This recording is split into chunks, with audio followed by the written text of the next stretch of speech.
아수르 왕이 명령하여 이르되 너희는 그곳에서 사로잡아 온 제사장 한 사람을 그곳으로 데려가되 그가 그곳에 가서 거주하며 그 땅 신의 법을 무리에게 가르치게 하라 하니, 이에 사마리아에서 사로잡혀간 제사장 중 한 사람이 와서 베델에 살며 백성에게 어떻게 여호와 경외할지를 가르쳤더라.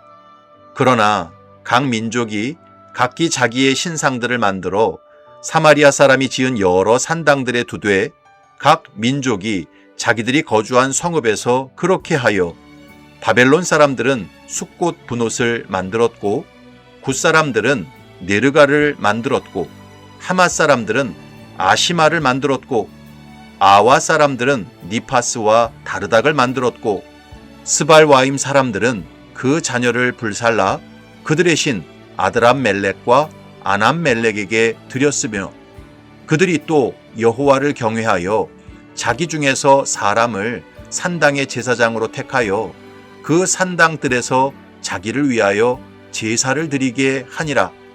이와 같이 그들이 여호와도 경외하고 또한 어디서부터 옮겨왔든지 그 민족의 풍속대로 자기의 신들도 섬겼더라. 아멘.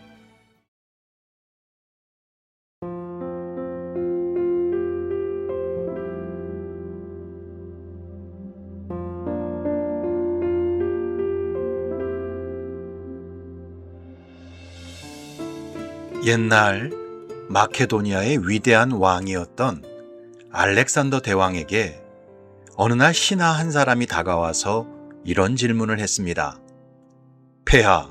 폐하에게는 두 명의 친구 헤페스티온과 크라테루스가 있지 않습니까? 그런데 폐하는 왜 헤페스티온만 가까이 하십니까? 그때 알렉산더가 이렇게 대답했습니다.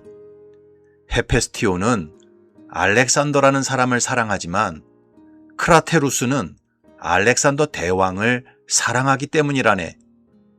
무슨 뜻입니까?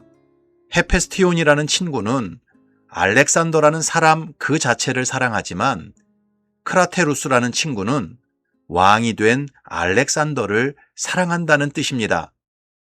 여러분, 사람을 사귈 때 그 사람의 조건이나 형편을 따져가며 친구 관계를 맺는 사람이 있고 그 사람 자체가 좋아서 친구 관계를 맺는 사람이 있습니다.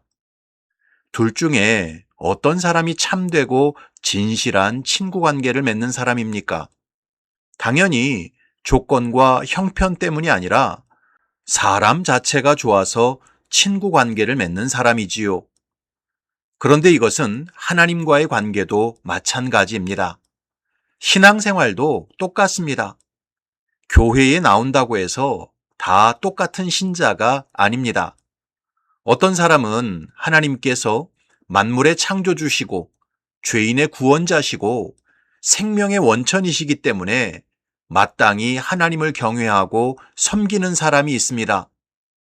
반면에 어떤 사람은 하나님께서 내 고통과 문제를 해결해 주시고 삶의 평안과 복을 주시기 때문에 하나님을 믿고 섬기는 사람이 있습니다. 겉으로 볼 때 두 사람의 신앙은 별로 차이가 없어 보입니다. 하지만 시간이 지날수록 그 결과는 하늘과 땅만큼 차이가 납니다. 오늘 본문에 보면 사마리아로 이주해온 이방인들이 사자가 출몰해서 사람들을 계속 물어 죽이자 그 원인을 이스라엘 땅의 신 여호와를 제대로 섬기지 않았기 때문이라고 생각했습니다. 그래서 그들은 어떻게 문제를 해결했습니까? 27절과 28절을 보면 아수르 왕이 명령하여 이르되 너희는 그곳에서 사로잡아 온 제사장 한 사람을 그곳으로 데려가되 그가 그곳에서 가서 거주하며 그 땅 신의 법을 무리에게 가르치게 하라 하니, 이에 사마리아에서 사로잡혀간 제사장 중 한 사람이 와서 베델에 살며 백성에게 어떻게 여호와 경외할지를 가르쳤더라. 아수르 왕은 사마리아에서 벌어진 흉한 소식을 듣고 북이스라엘에서 잡아온 제사장 중에 한 사람을 다시 사마리아로 보냈습니다. 그리고 그로 하여금 이방 민족들에게 어떻게 여호와를 경외하고 섬겨야 하는지 가르치게 했습니다. 자, 그러면 여기서 질문 하나 하겠습니다. 아수르 왕과 사마리아에 거주하던 이방 민족들은 여호와께서 마땅히 경배받고 찬양받고 섬김을 받으시기에 합당하신 하나님이라서 포로로 사로잡혀간 북이스라엘의 제사장을 불러와 가르침을 받은 것일까요?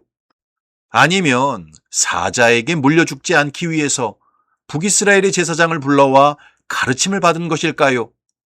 전자일까요? 후자일까요? 당연히 후자였습니다. 그들은 사자에게 물려 죽지 않기 위해서, 당장에 닥친 고통과 문제를 해결하기 위해서 이방 땅의 포로로 사로잡혀간 북이스라엘의 제사장을 불러와 가르침을 받은 것입니다. 한마디로 사마리아 땅에 거주하던 이방 민족들은 하나님을 목적 가치로 섬기는 신앙을 가졌던 게 아니라 수단 가치로 이용하려는 계산을 가지고 있었습니다. 그래서 사마리아 땅에 거주하던 이방 민족들은 절대로 하나님만 온전하고 진실하게 섬기는 참된 신앙인이 될 수 없었습니다. 고통과 문제가 해결되자 곧장 자기들이 예전에 섬겼던 우상에게로 돌아가 버렸습니다.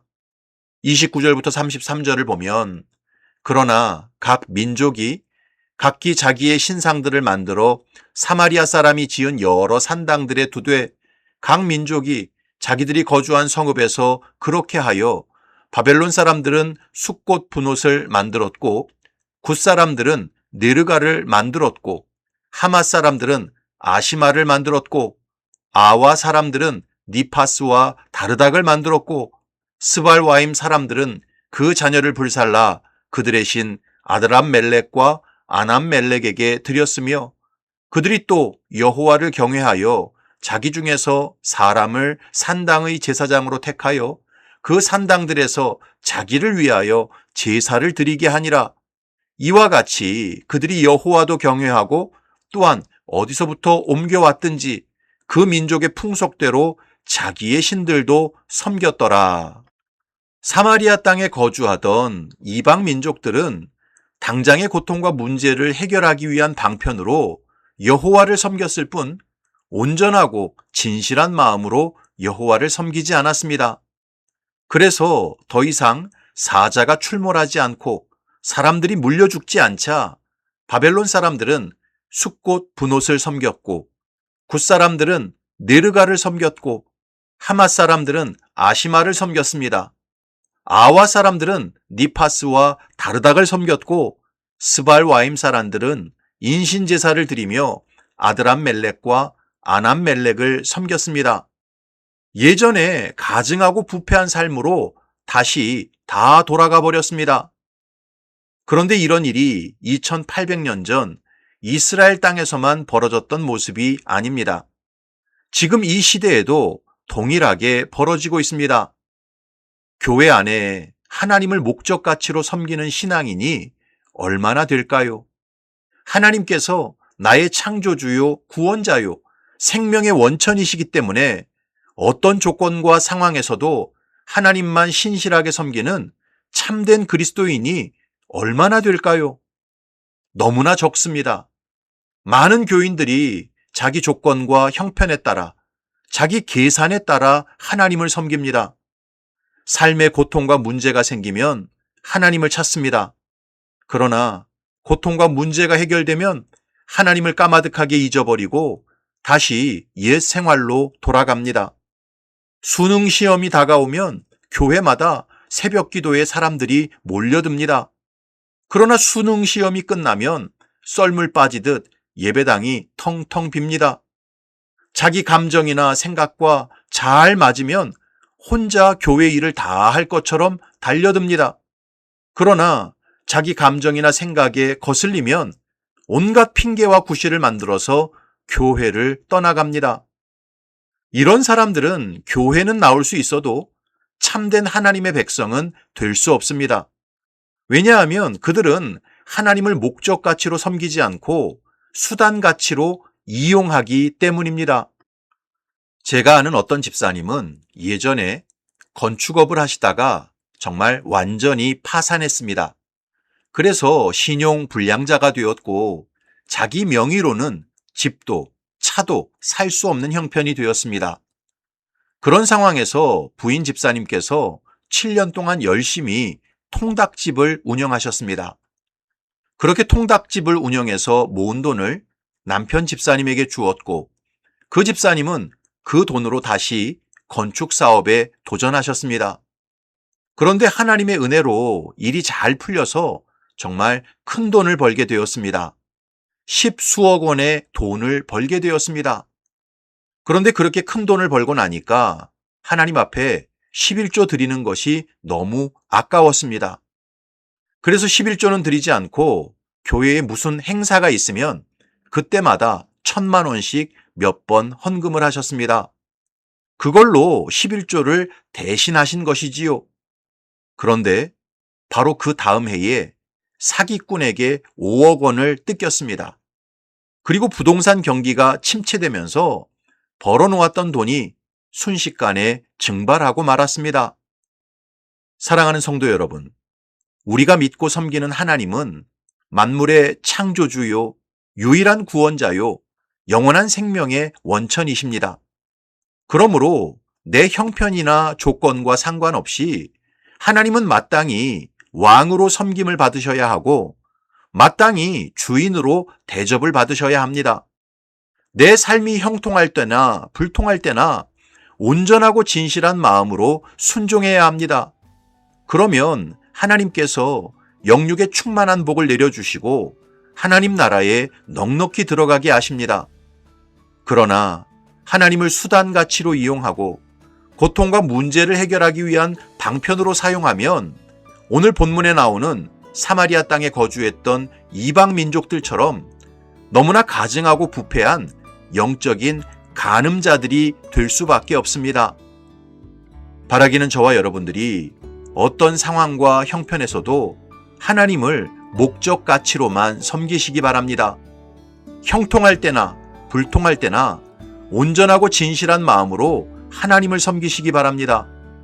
그래서 참된 하나님의 자녀가 되고 영원한 기업을 받아 누리시기를 주님의 이름으로 축원합니다. 아멘.